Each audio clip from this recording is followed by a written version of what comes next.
Alice in Wonderland, Chapter 11. Who Stole the Tarts? The King and Queen of Hearts were seated on their throne when they arrived, with a great crowd assembled about them. All sorts of little birds and beasts, as well as the whole pack of cards. The knave was standing before them in chains, with a soldier on each side to guard him, and near the king was the white rabbit, with a trumpet in one hand, and a scroll of parchment in the other. In the very middle of the court was a table, with a large dish of tarts upon it. They looked so good that it made Alice quite hungry to look at them. I wish they'd get the trial done, she thought, and hand round the refreshments. But there seemed to be no chance of this, so she began looking at everything about her to pass away the time. Alice had never been in a court of justice before, but she had read about them in books, and she was quite pleased to find that she knew the name of nearly everything there. That's the judge, she said to herself, because of his great wig. The judge, by the way, was the king, and as he wore his crown over the wig, he did not look at all comfortable, but it was certainly not becoming. And that's the jury box, thought Alice, and those 12 creatures, she was obliged to say creatures, you see, because some of them were animals, and some were birds. I suppose they are the jurors. She said this last word 2 or 3 times over to herself, being rather proud of it, for she thought, and rightly too, that very few little girls of her age knew the meaning of it at all. However, jurymen would have done just as well. The 12 jurors were all writing very busily on slates. "What are they doing?" Alice whispered to the Gryphon. "They can't have anything to put down yet, before the trial's begun." "They're putting down their names," the Gryphon whispered in reply, for fear they should forget them before the end of the trial. "Stupid things," Alice began in a loud, indignant voice. But she stopped herself hastily, for the white rabbit cried out, "Silence in the court!" And the king put on his spectacles and looked anxiously around to make out who was talking. Alice could see as well, as if she were looking over their shoulders, that all the jurors were writing down stupid things on their slates, and she could even make out that one of them didn't know how to spell stupid, and that he had to ask his neighbor to tell him. A nice muddle their slates will be in before the trial's over, thought Alice. One of the jurors had a pencil that squeaked. This, of course, Alice could not stand, and she went round the court and got behind him, and very soon found an opportunity of taking it away. She did it so quickly that the poor little juror, it was Bill the Lizard, could not make out at all what had become of it. So after hunting all over for it, he was obliged to write with one finger for the rest of the day, and this was of very little use, as it left no mark on the slate. "Herald, read the accusation," said the king. On this the white rabbit blew 3 blasts on the trumpet, and then unrolled the parchment scroll and read as follows. "The Queen of Hearts, she made some tarts, all on a summer day. The knave of hearts, he stole those tarts, and took them quite away." "Consider your verdict," the king said to the jury. "Not yet, not yet," the rabbit hastily interrupted. "There's a great deal to come before that." "Call the first witness," said the king. And the white rabbit blew 3 blasts on the trumpet and called out, "First witness!" The first witness was the Hatter. He came in with a teacup in one hand and a piece of bread and butter in the other. "I beg your pardon, your majesty," he began, "for bringing these in, but I hadn't quite finished my tea when I was sent for." "You ought to have finished," said the king. "When did you begin?" The Hatter looked at the March Hare, who had followed him into the court, arm in arm with the Dormouse.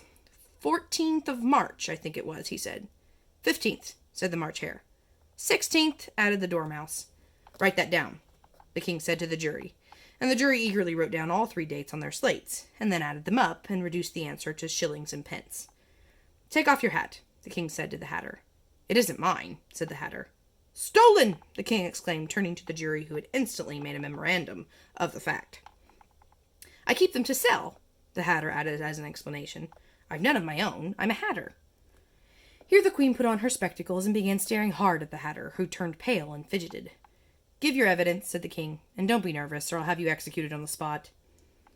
This did not seem to encourage the witness at all. He kept shifting from one foot to the other, looking uneasily at the queen, and in his confusion he bit a large piece out of his teacup instead of the bread and butter. Just at this moment, Alice felt a very curious sensation, which puzzled her a good deal until she made out what it was. She was beginning to grow larger again, and she thought at first she would get up and leave the court. But on second thought she decided to remain where she was as long as there was room for her. "I wish you wouldn't squeeze so," said the Dormouse, who was sitting next to her. "I can hardly breathe." "I can't help it," said Alice very meekly. "I'm growing." "You've no right to grow here," said the Dormouse. "Don't talk nonsense," said Alice more boldly. "You know you're growing too." "Yes, but I grow at a reasonable pace," said the Dormouse. "Not in that ridiculous fashion." And he got up very sulkily and crossed over to the other side of the court. All this time, the Queen had never left off staring at the Hatter, and just as the Dormouse crossed the court, she said to one of the officers of the court, "Bring me the list of the singers in the last concert," on which the wretched Hatter trembled so that he shook both his shoes off. "Give your evidence," the king repeated angrily, "or I'll have you executed, whether you're nervous or not." "I'm a poor man, your majesty," the Hatter began in a trembling voice, "and I hadn't but just begun my tea, not above a week or so, and what with the bread and butter getting so thin, and the twinkling of the tea—" "The twinkling of what?" said the king. "It began with the tea," the Hatter replied. "Of course twinkling begins with a T," said the king sharply. "Do you take me for a dunce? Go on."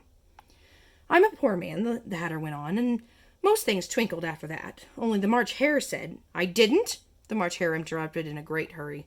"You did," said the Hatter. "I deny it," said the March Hare.